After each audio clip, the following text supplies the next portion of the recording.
Today, we're tackling something that concerns pretty much all of you.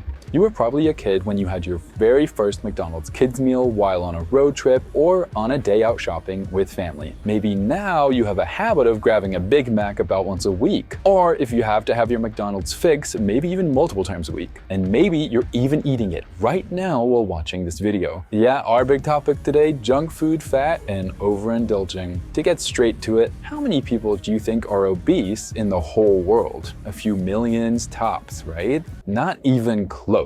Estimates put the number of obese people worldwide between 900 million and 1 billion, which is over 13% of our global population. And unfortunately, that number is rising. In fact, every year, obesity kills more people than tobacco and alcohol combined. So, which country do you think has the most people living with obesity? Yeah, that might seem obvious as this country is the creator of McDonald's, but yes, it's none other than the United States. In the US, the adult obesity rate was estimated to be at about 42% in 2023, which sadly isn't all that surprising when you remember the United States is the birthplace of fast food and continues to offer more fast food than any other country in the world.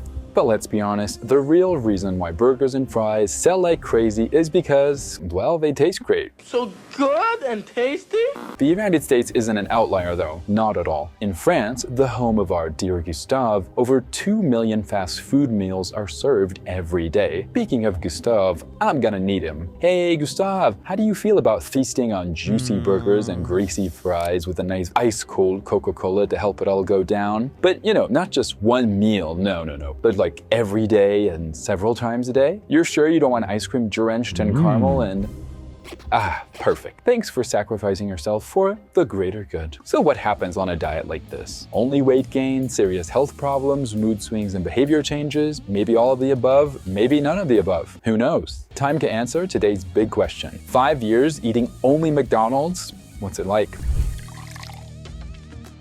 First, let's set some ground rules. What does eating only McDonald's for 5 years actually mean? Does that mean one meal a day or every single meal for 5 years? Well, it's every meal, of course. Right, as I was saying, it's way more fun if every meal is from McDonald's. That's 3 meals a day, breakfast, lunch, and dinner. Here's the menu. Lunch and dinner each include 1 Big Mac, 1 medium fries, 1 medium Coke, 4-piece nuggets, and 1 chocolate sundae. Okay, fine, make it a caramel sundae. With your fries, you'll use 2 ketchup packets and 2 mayo packets with every meal. For breakfast, 1 bacon egg McMuffin, 1 orange juice, and 1 cappuccino. The perfect foundation for peak performance, right? No. We'll assume Gustave is starting this adventure with a balanced diet, average build, and good health. For the numbers in this video, we're using the nutritional info listed on McDonald's French website since that's where our Gustave is from. And for comparison's sake, keep in mind that a French McDonald's order will typically have 10 to 15% less calories, sugar, and salt compared to a US McDonald's order. Great, now that the rules are clear, let's get to the good part.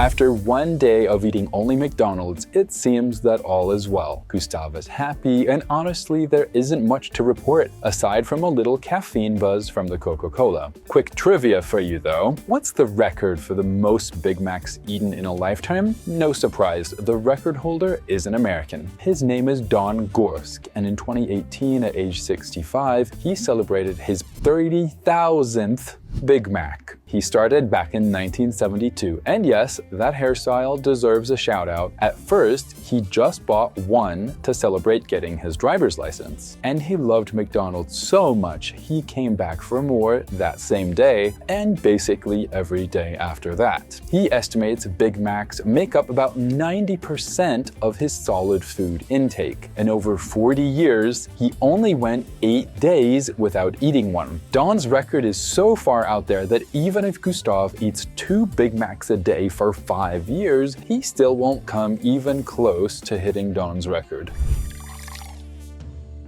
It's been 3 days of non-stop McDonald's for Gustave, and yeah, he's not exactly in peak form. His body is reacting to the sudden change and it is not taking it without protest. His metabolism doesn't really know what hit it. I mean, look at what he's forcing down every day. Roughly the equivalent of 33 cubes of sugar, about 130 grams of fat, and most of all, over 3,700 calories. For reference, the average daily recommendation is around 2,700 calories for men and 2,200 for women. So his body can't process all of it, and the result is pretty straightforward. Gustave has stomach cramps and he's sometimes throwing up part of his meals. Not much to report after week 1. Well, almost. Let's be honest, Gustave has already put on a bit of weight. How much weight gain depends on metabolism, but it can range between 7 to 11 pounds or 3 to 5 kilograms. For reference, Morgan Spurlock, the director and test subject of a similar experiment in Super Size Me, gained about 9 pounds or 4 kilograms in just 6 days. That's already enough to keep you from fitting into some of your clothes. Yeah, junk food weight comes on fast.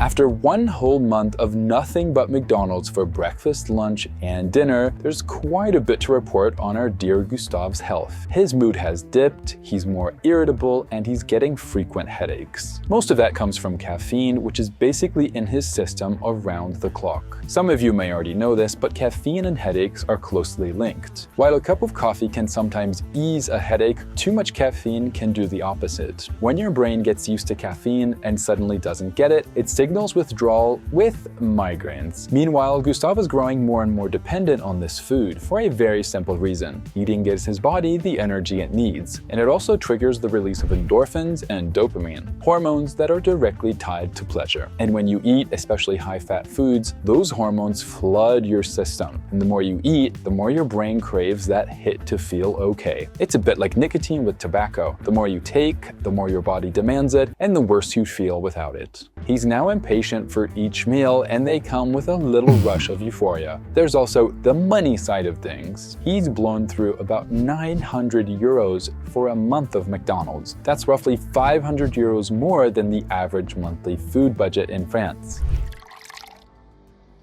6 months of nothing but McDonald's, and the results are showing. Gustave put on a solid 22 pounds or so, that's roughly 10 kilos, and had to swap out part of his wardrobe. Gustave is now overweight, and the more weight he gains, the higher his risks climb for things like heart attacks and strokes. And yes, there's another side effect we haven't mentioned yet. His libido has taken a hit, and let's just say, things aren't exactly working on command anymore. After months of fast food, he's also sleeping poorly. Sleep apnea is becoming an issue. Constantly processing fatty foods is wearing down his liver, and over time, that can even lead to cirrhosis. Cirrhosis is often linked to heavy alcohol use, or at least that's what people long assumed. Doctors have since found that eating too much fat and sugar can also trigger serious liver disease in people with obesity, especially those who drink a lot of soda.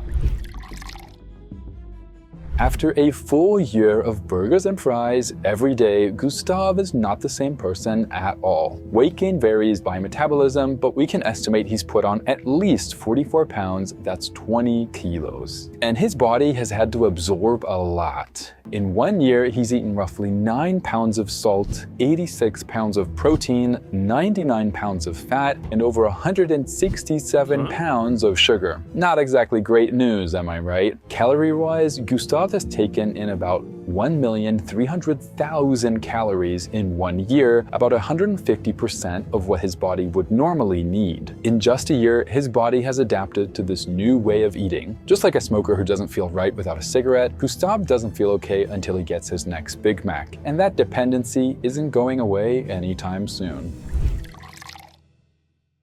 We're jumping ahead since things progress more slowly after the first year. After 5 years, it's fair to say Gustave is obese. We can estimate he's gained about 220 to 330 pounds, or about 100 to 150 kilograms, which is huge weight gain no matter what the reason. At this point, he meets the criteria for morbid obesity, the most severe stage clinically. Our poor guinea pig has developed a long list of health problems: short life expectancy, joint damage, high blood pressure, and plenty more. There are so many possible conditions and complications that we'd be here all day trying to list them all. And honestly, with a diet of mostly burgers and fries, we can't exactly be shocked by the outcome. That said, an American named John Cisna, yep, lots of Americans mentioned today, tried to prove that you aren't doomed to gaining weight while eating McDonald's. He ate nothing but McDonald's for 6 months, and believe it or not, he lost weight. He actually dropped about 37 pounds, that's 17 kilograms, by the end of his 6-month experiment. Sounds a bit suspicious, right? Well, there was a catch. John carefully selected every meal based on the item's nutritional facts, making sure his daily calorie intake never exceeded 2,000 calories. For reference though, most adult men need something between about 2,500 to 2,800 calories per day. Throughout the experiment, he also walked 45 minutes every day on top of his regular activities. What John really wanted to prove is that McDonald's doesn't automatically equal obesity and illness. If you manage your orders carefully and pair them with a bit of daily exercise, it doesn't have to wreck your health. As for Gustave, over 5 years, he didn't just consume food, he went through a mountain of packaging. About 5,500 plastic straws in their wrappers, and the same number of plastic lids, over 3,600 plastic spoons, and more than 16,000 burger wrappers. Not to mention all the takeout bags for every single meal. The silver lining though, in many countries McDonald's has been phasing out plastic straws for years, and reusable packaging is increasingly used for dine-in orders.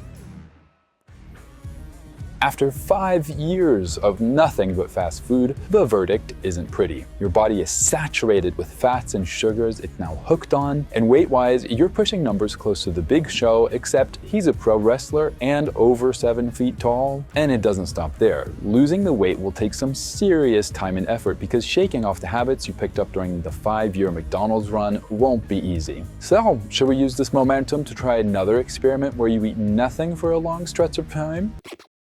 Alright, fair enough this time, but we do need to get you back in shape and fast. If you've ever been addicted to fast food or you're struggling with it now, feel free to share your story below. And if you manage to break the habit, huge congrats. A little fast food once in a while can lift your spirits, but if you slide into the habit again, you've seen the damage it can do.